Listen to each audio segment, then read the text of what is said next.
My name is Sophia. I am 28 years old. I live in San Diego. I work as a classical pianist, performing in concert halls that once felt like forbidden territory to me. People who see me on stage today often think my life is elegant and complete. They do not know that I am standing on the remains of a love I personally destroyed. 5 years ago, there was a boy who shone like sunlight in our high school halls. His name was Daniel Wright. Teachers adored him. Students followed him. Cameras loved him even before fame found him. And yet, for reasons I still cannot fully explain, he chose me. He loved me with a devotion so intense that it lifted me above the ground and placed me somewhere dangerously high. I let myself believe that kind of love could protect us from everything. When I left him, I did not just end a relationship. I broke his pride, shattered his faith, and pushed him to the edge of survival. I watched from a distance as the world blamed me, and I accepted that role without protest. To everyone else, I was the girl who betrayed the perfect boy once he became successful. To Daniel, I was the wound that never healed. I am not telling this story to ask for sympathy. I am telling it because silence has a cost, and I paid mine for 5 long years. There are nights when my fingers hover above piano keys and tremble, not from fear of failure, but from memory. There are mornings when applause feels heavier than judgment ever did. I learn that surviving does not mean escaping consequences. Sometimes it means carrying them openly. What no one knew then was that my departure was not born from indifference or ambition. It was born from knowledge I was never meant to carry, knowledge that could ruin a family, dismantle a public image, and erase the man I loved from the life he was building.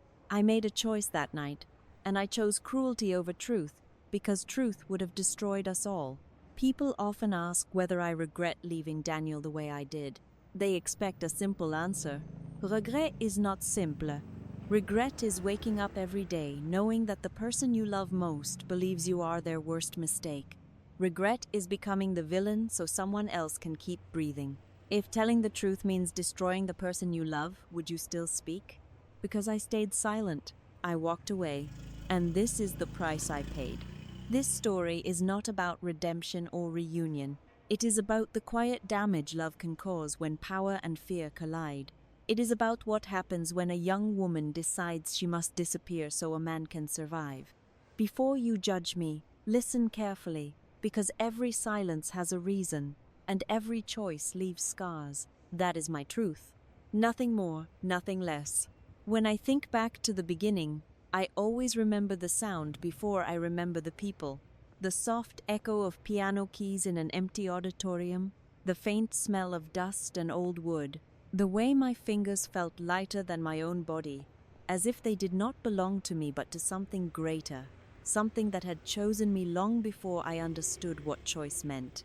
Back then, music was not a dream, it was a certainty. I had been playing the piano since I was 5. By the time I entered high school, teachers no longer asked whether I wanted to pursue music. They spoke as if my future had already been signed, sealed, and approved by fate itself. Scholarships, conservatorios, international competitions. My life unfolded in front of me like a carefully written score. Then Daniel Wright transferred into my class. Everyone noticed him immediately. He did not have to raise his voice or prove anything. He simply existed, and people gravitated toward him. Teachers softened when he spoke. Students leaned closer when he laughed. He was the kind of boy who made hallways brighter just by walking through them. I noticed him too, of course. But I did not believe someone like him would ever look at someone like me. I was quiet. I spent my lunch breaks in practice rooms or libraries. I kept my head down, my grades high, my world small and controlled. Music demanded discipline, and I had learned early that distractions were dangerous. Daniel did not believe in that rule. The first time he spoke to me, he tapped the back of my chair with the eraser of his pencil and asked if I could lend him one. His voice was casual, almost lazy, as if talking to me was the most natural thing in the world. When I handed it to him, our fingers brushed, and I remember thinking how ridiculous it was that such a small contact could unsettle me so deeply. From that day on, he found reasons to sit near me, to walk with me, to wait for me after class. He listened when I talked about music, even when I spoke too fast, even when I doubted myself mid-sentence. He never mocked my seriousness. He never told me to relax. He treated my world as if it mattered. I fell in love slowly, then all at once. Daniel loved loudly. He was not subtle. He was not cautious. When he cared, he made sure the entire world knew it. He studied harder just to sit beside me in ranking lists. He volunteered for school events he hated just to watch me from the audience while I played. Once, during a lunch break, he draped his jacket over my shoulders because he thought the room was too cold for me, even though he was the one shivering afterward. I had never been loved like that. Being with him felt like standing in sunlight after years of practicing alone in dim rooms. I began to believe that maybe I did not have to choose between love and ambition. Maybe I could have both. The semester before my most important audition, everything still felt possible.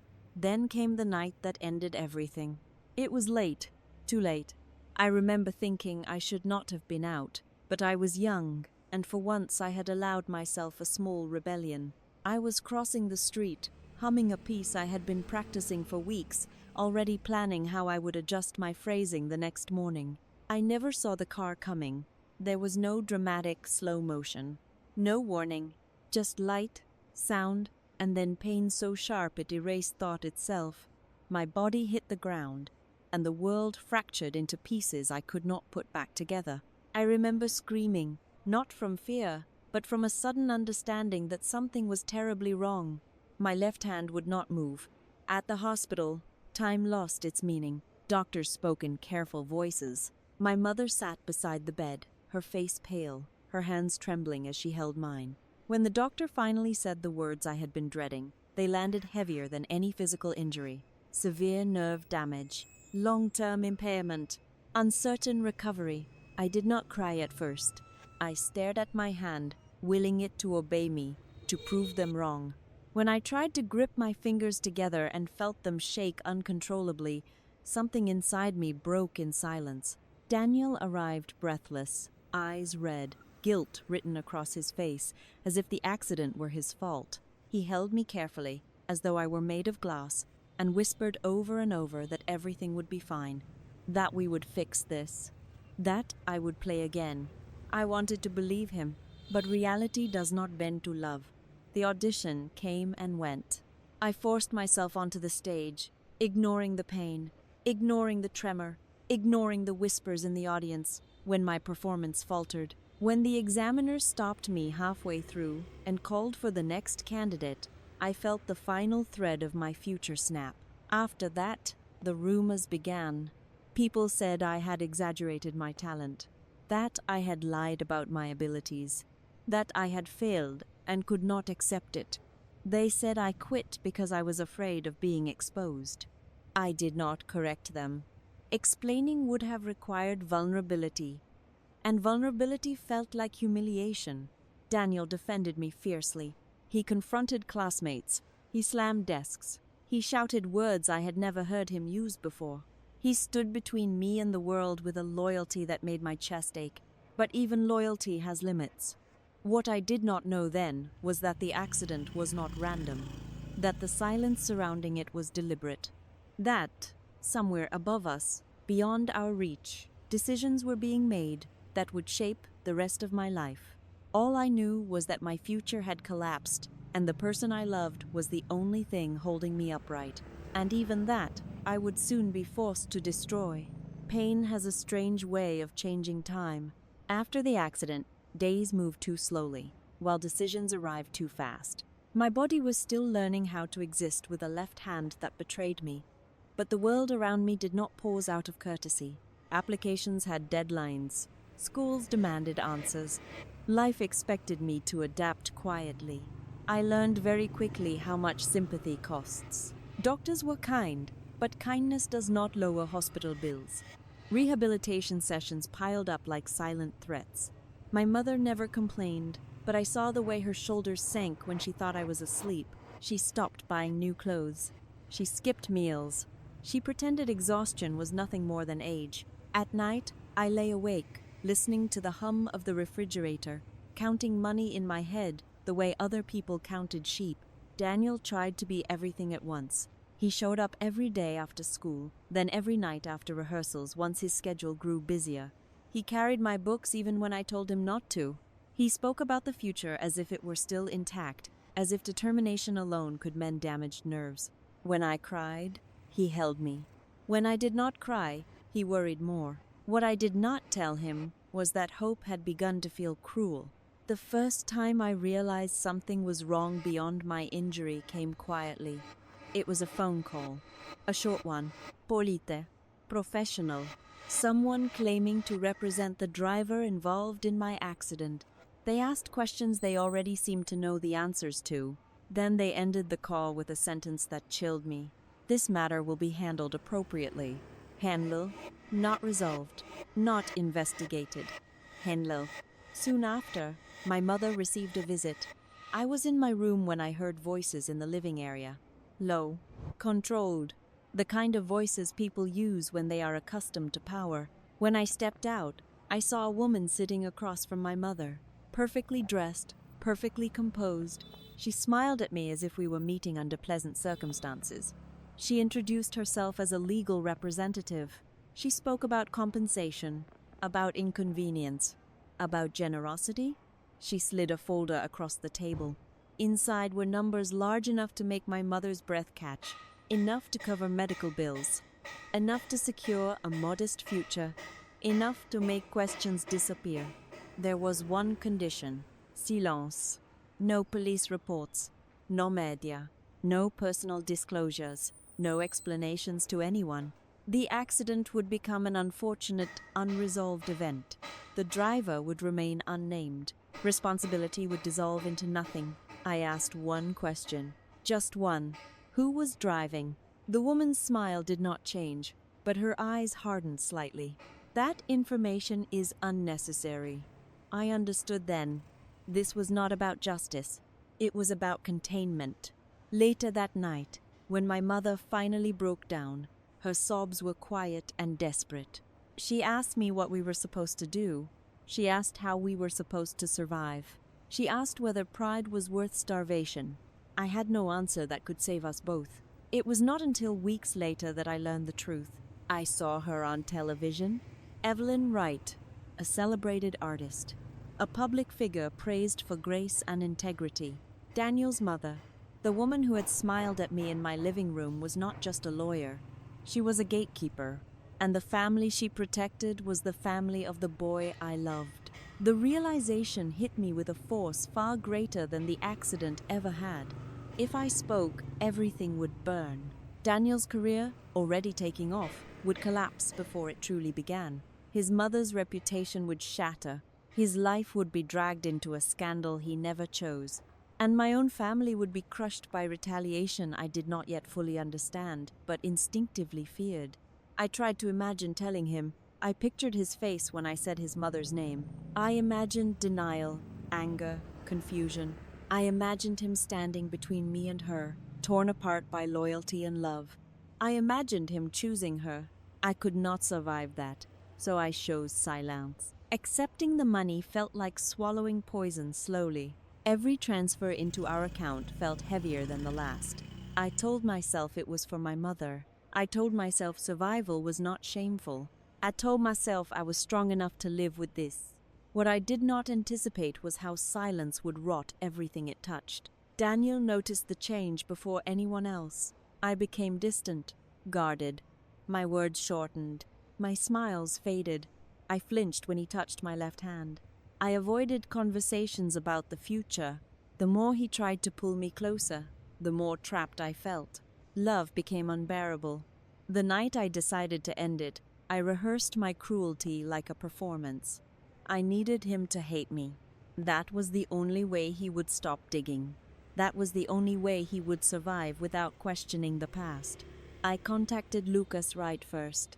Daniel's half-brother had always existed on the margins of the family, ignored, resented, useful only when convenient. He understood bitterness. When I told him I needed help, he did not ask why. He agreed to play a role. The confrontation was ugly by design. I made sure Daniel walked in at the wrong moment. I made sure the scene was undeniable. When he asked for an explanation, I gave him words sharp enough to wound permanently. I told him he was a replacement, that my feelings had never been real, that I had been bored. Each sentence felt like tearing pieces of myself away. When his hands shook and his eyes reddened, I nearly broke. When he asked me whether I was lying, my throat closed, but I forced myself to meet his gaze and say no. That was the moment something inside him collapsed. Later, I heard he almost did not survive that night. I left town shortly after. I cut off contact. I erased myself. The world believed what it saw. Daniel became a rising star carrying a quiet, unhealed wound. I became the woman who destroyed him without remorse, and the truth settled deep inside me, heavy and unmoving. Silence had saved him, but it had taken everything else. 5 years later, the world had learned how to pronounce Daniel Wright's name. Billboards, interviews, applause that sounded endless. He had become everything people once predicted, polished by fame, protected by silence. When I saw his face again for the first time, it was on a screen in a cafe near the rehearsal hall. The barista turned the volume up. Someone whispered that he was engaged. Someone else laughed. I finished my coffee and walked out without looking back. I told myself I was past this. I had rebuilt my life inch by inch. My left hand no longer shook the way it once had. I had relearned pain the way musicians relearn forgotten pieces, slowly, stubbornly, refusing to accept limitations. New York did not care about my past, and that anonymity had saved me. I was preparing for my first public recital since my return, when fate decided to stop pretending we could coexist separately. The hospital smelled exactly the same as it always had. Disinfectant, cold air, quiet urgency. I was there for a routine follow-up, nothing dramatic, nothing worth mentioning. The nurse greeted me by name, her smile warm with familiarity built over years of visits. She asked about my hand. She asked about my schedule. She asked how my mother was doing. Then she looked past me and hesitated. "Is he your friend?" she asked. I turned. Daniel stood near the corridor entrance. Cap pulled low, mask covering half his face, posture rigid in a way that felt painfully familiar. He was taller than I remembered, broader, but the tension in his shoulders was the same.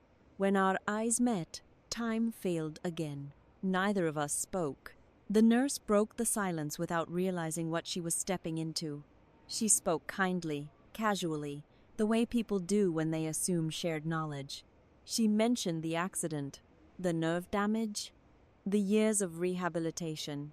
She mentioned the doctors who once said I would never play again. I watched Daniel's world collapse in real time. His breathing changed. His hands clenched. His eyes searched my face as if begging me to contradict her, to laugh and say it was all a misunderstanding. I did not. When we were finally alone, the questions poured out of him in fragments. Why did you never tell me? How bad was it? How long did you suffer? Each word landed like a delayed echo from a past I had sealed shut. I did not think it mattered anymore, I said. That was not the answer he wanted. He followed me outside. He asked about my life, about the recital, about whether I was happy. He asked whether I had ever loved him at all. When I did not answer, his expression hardened into something defensive and desperate. He told me about Grace Miller, about the rumors, about the lies he had never bothered to correct because truth had stopped feeling important after I left. He said my name like it still belonged to him. I told him to stop. He did not. It was Lucas who finally broke what remained of the illusion. He found us after the recital rehearsal, leaning against a brick wall across from the hall, eyes sharp with intent. He did not bother with pleasantries. He never had. You deserve the truth, he said, looking directly at Daniel. I tried to stop him. I reached for his arm. He shook me off gently but firmly. She already paid the price for your family, he continued. You should at least know why. Daniel turned pale. The words spilled out then, uncontrolled and irreversible. The accident, the cover-up, the money. The silence bought at the cost of a young woman's future. Lucas spoke without emotion, as if reciting facts, long stripped of shock. Daniel did not interrupt. He did not argue. He simply listened, his face losing color with every sentence. That night, he went home.